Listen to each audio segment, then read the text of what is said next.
Amigos, sejam bem-vindos ao canal Reproduzindo a História.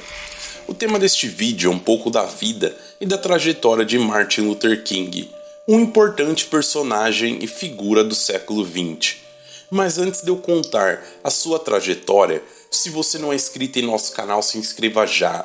As suas inscrições e as suas curtidas são muito importantes para o nosso crescimento. Desde já, conto com a sua ajuda. Martin Luther King nasceu na cidade de Atlanta, no estado da Geórgia, nos Estados Unidos, no dia 15 de janeiro de 1929. Luther King era filho de pais protestantes. Seu pai era pastor batista. E Luther King seguiu seus passos e se formou em teologia no Seminário Teológico de Crozer, no estado da Pensilvânia, em 1951. Quando ainda era estudante de teologia, ele conheceu sua esposa, Coretta Scott, que era uma estudante de música. Coretta Scott e Luther King tiveram 4 filhos juntos. No ano de 1954, Martin Luther King assumiu a função de pastor em uma igreja na cidade de Montgomery, no estado do Alabama. O Alabama e alguns estados do sul dos Estados Unidos viviam num contexto de segregação racial. E King tinha total ciência das dificuldades e desafios que o seu ministério teria, e passou a estudar maneiras de se fazer protestos não violentos, assim como Mahatma Gandhi fez na Índia. E foi assim que no ano de 1955, Martin Luther King começou a sua luta pelo reconhecimento dos direitos civis dos negros norte-americanos, baseado nas filosofias de Mahatma Gandhi, como já referido aqui, e também da desobediência civil de Henri David Thoreau, mesmas fontes que inspirariam na África do Sul Nelson Mandela a lutar contra o apartheid. No final do ano de 1955, mais especificamente no dia 1º de dezembro, um acontecimento mudaria para sempre o destino de Luther King e de sua luta. Rosa Parks, uma costureira negra, foi multada e detida por ocupar um assento em ônibus destinado a pessoas brancas. Na cidade de Montgomery, os motoristas deveriam ser brancos e os negros deveriam ocupar sempre os últimos assentos. Com este protesto silencioso de Parks, o Conselho Político Feminino organizou um grande boicote aos ônibus urbanos, e Martin Luther King rapidamente apoiou e aderiu aos protestos. E a partir de então, milhares de trabalhadores negros americanos passaram a caminhar vários quilômetros para irem e voltarem de seus lugares de trabalho. E isso causou bastante prejuízo para as empresas de transporte público de Montgomery. Ao todo, o protesto durou 382 dias, quando em 13 de novembro de 1956, a Suprema Corte Americana aboliu a prática racista dos ônibus. Este ato marcou também a primeira grande vitória na luta por direitos civis dos negros americanos. E para simbolizar esta conquista, que na época foi estrondosa, Martin Luther King e o sacerdote branco Glenn Smiley, no dia 21 de dezembro do mesmo ano, de 1956, entraram e sentaram-se juntos nos primeiros assentos de um ônibus. Ao mesmo tempo que a causa de Luther King ganhava mais e mais adesões, haviam autoridades e grupos que viam com maus olhos o discurso de King. E muitos grupos racistas, como a famosa Ku Klux Klan, que frequentemente atacavam de maneira violenta os participantes desses movimentos e até o próprio Martin Luther King.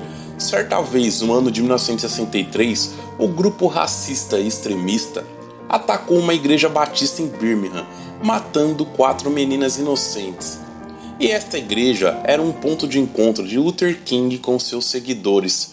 Martin Luther King, porém, nunca se intimidou, mesmo sendo preso, após um protesto na mesma cidade de Birmingham, no Alabama, no mesmo ano de 1963, e passou a ser mais popular. Por onde passava, mais pessoas aderiram à sua causa.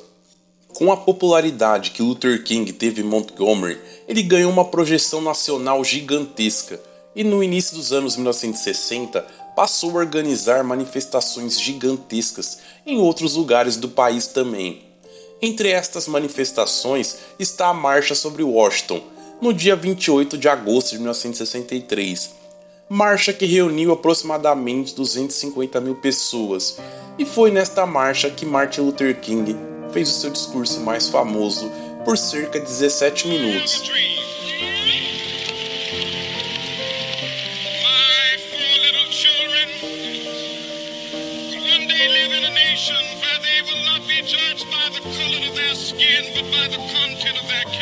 Esse discurso ficou conhecido como I Have a Dream. Em português, Eu Tenho um Sonho. Nesse discurso, King propunha uma sociedade onde negros e brancos pudessem conviver harmoniosamente. Este discurso é considerado um dos mais importantes da história dos Estados Unidos e, junto com a marcha em si, colocou a pauta dos direitos civis dos negros como uma prioridade. Tanto que pouco tempo depois, no mesmo ano, Martin Luther King e outros grupos antirracistas foram recebidos pelo presidente John Kennedy. E o então presidente se comprometeu em agilizar políticas contra a segregação nas escolas e no desemprego também que assolava muito a comunidade afro-americana. John Kennedy, porém, foi assassinado no dia 22 de novembro de 1963 e Lyndon Johnson assumiu no seu lugar. E foi neste cenário de debates e uma certa incerteza sobre os direitos civis que Martin Luther King se encontrou com uma figura importante da luta dos negros por direitos. Estou falando de Malcolm X. O encontro entre os dois ocorreu em março de 1964 e durou poucos minutos e também não foi planejado. Ambos se encontraram em Washington, em um debate no Senado sobre as leis de direitos civis. Malcolm X avistou King, chegou perto e lhe estendeu a mão, e o gesto foi prontamente aceito. Trocaram poucas palavras em meio a flashes de repórteres. Conversaram um pouco mais quando estavam caminhando nos corredores do Senado, e depois cada um tomou seu caminho. Malcolm X e Martin Luther King divergiam sobre a maneira de como deveria ser a luta pelos direitos. Enquanto King defendia a já referida desobediência civil e o pacifismo, Malcolm X defendia a luta de maneira mais radical e por vezes violenta.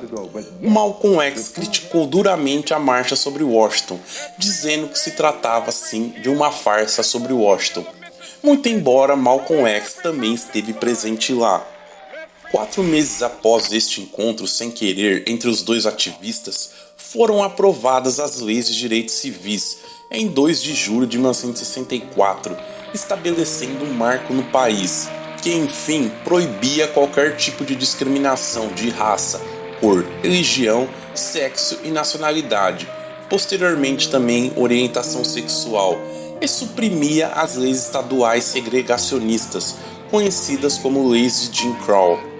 Mesmo após a implementação e assinatura das referidas leis dos direitos civis pelo presidente Lyndon Johnson, a luta por reconhecimento e direitos continuou, e outras marchas ficariam famosas, como as marchas de Selma até Montgomery, iniciada em 7 de março de 1965, com o chamado Domingo Sangrento. A marcha pediu o fim das práticas eleitorais discriminatórias. No entanto, forças policiais do estado do Alabama reprimiu a manifestação de maneira dura e violenta. Neste dia, o Martin Luther King não estava presente.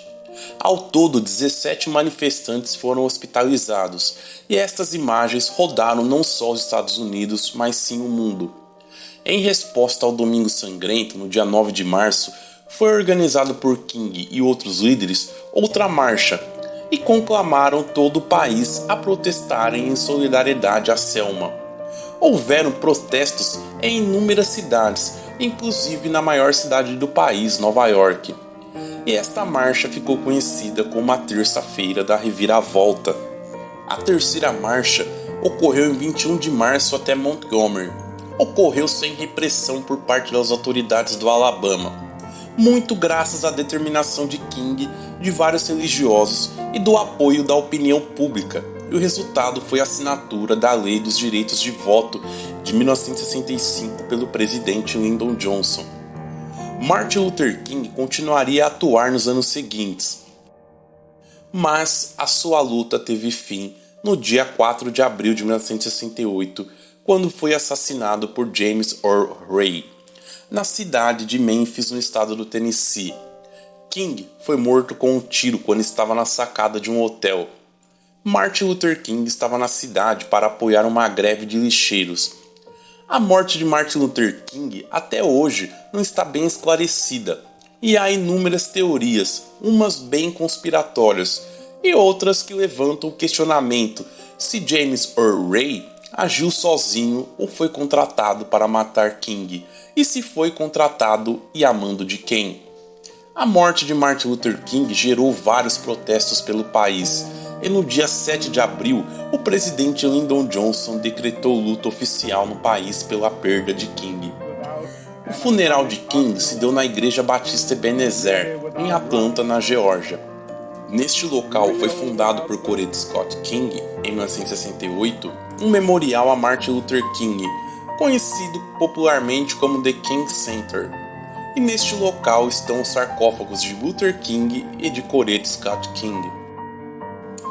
Martin Luther King foi reconhecido em vida, por exemplo, quando ganhou o Prêmio Nobel da Paz em 1964 pela luta por direitos civis. Foi um ferrenho opositor da Guerra do Vietnã. Se você quiser saber mais da Guerra do Vietnã, vou deixar um link na descrição e de um vídeo nosso sobre o tema.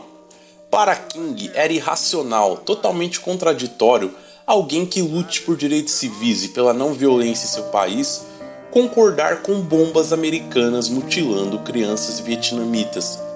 Além disso, recebeu homenagens póstumas, como em 1977, quando recebeu a Medalha Presidencial da Liberdade, dada por Jimmy Carter. Foi representado pela sua esposa Coretta Scott King. Em 2004, recebeu a Medalha de Ouro do Congresso Americano pelos 50 anos da promulgação da Lei dos Direitos Civis. No ano de 1983, o então presidente Ronald Reagan instaurou o feriado nacional chamado Dia de Martin Luther King, celebrado na terceira segunda-feira do mês de janeiro, data próxima ao aniversário de King. Como vimos, a história de Martin Luther King Jr. é rica e o seu legado de luta, persistência e paz permanecerá intacto. Foi um homem à frente do seu tempo. Não foi unânime, como vimos, por exemplo, nas diferenças com Malcolm X, mas foi grande. Grande não, enorme. E mudou todo o rumo de um país e de um grupo de pessoas que não clamavam por privilégios, mas sim clamavam por reconhecimento, respeito e igualdade. Se você chegou até aqui, se inscreva em nosso canal, dê um like neste vídeo e acione o sino das notificações. Desde já, muito obrigado a todos vocês e continuem assistindo os nossos vídeos.